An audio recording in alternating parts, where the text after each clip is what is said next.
All right, everybody, we got the OmniPro 220 set up for flux core here, as you can see, and 18 gauge steel. And that's what we got here, somewhere between 17 and 18. The big thing we want to take care of is these trailer lights. If you have a trailer, like a utility trailer or a small lawnmower trailer, then you know the pain of these lights consistently getting knocked off back here. The plastic housings are crap, so we went ahead and we got some metal ones off of Amazon. Links in the description for everything as well. These are metal 18 gauge steel, and they come with some waterproof lights, although it's not watertight, so for boats wouldn't recommend it. But we're gonna get it set up over there and get the magnets put on there and get these boxes mounted up. And as you can see, we did strip down some of the coating that was on there so the weld could hold better. Again, we are not professional welders, so we're hoping this goes well. All right, we got it set up. We got the magnets holding it in place, and we got the area back here clear. So we're gonna get some PPE and get to welding. All right, we are thoroughly impressed with this machine. Eons above the old flux welder Harbor Freight used to sell.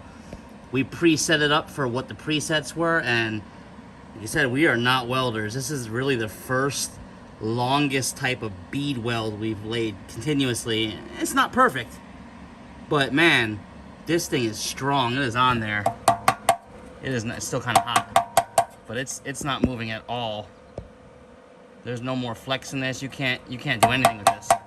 It's on there. That's a shin taker. So we're gonna go ahead and get the other one tacked on and see how they look. All right, we are done welding up the metal light boxes for the utility trailer. Again, we left it just on the stock settings here, 18 gauge 030 wire. We'll go out and we'll check the actual boxes here. Again, this is the first one we did. It's cleaned up now a little bit. Not too bad. Not at all. Definitely functional.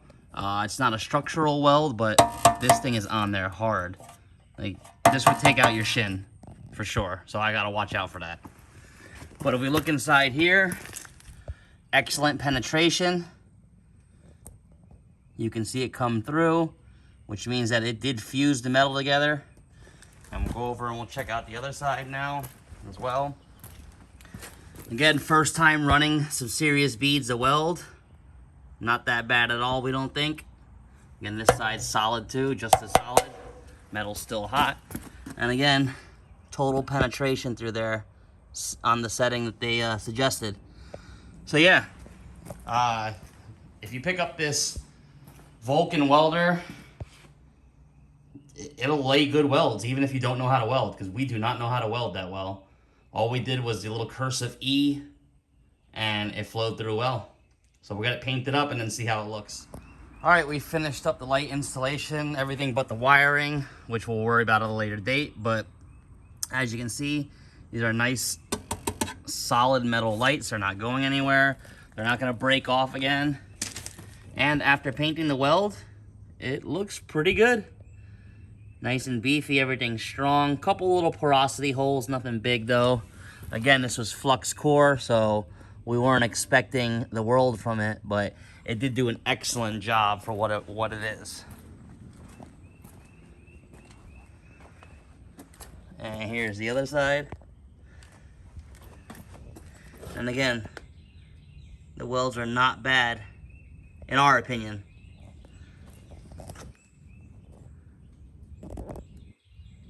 Everything's on there nice and strong. Nothing's moving. All right, so we believe that this Vulcan OmniPro welder can indeed make you a decent welder with practice. That was our first bead laying down. The lights are on there strong. We'll do an update if they break off, but we are definitely liking this machine. So if you guys wouldn't mind subscribing, pushing the thumbs up, dropping a comment. Let us know if you like more content like this, or where do you want the channel to go. This is the people's channel, so let us know what you want to do. Thanks for watching.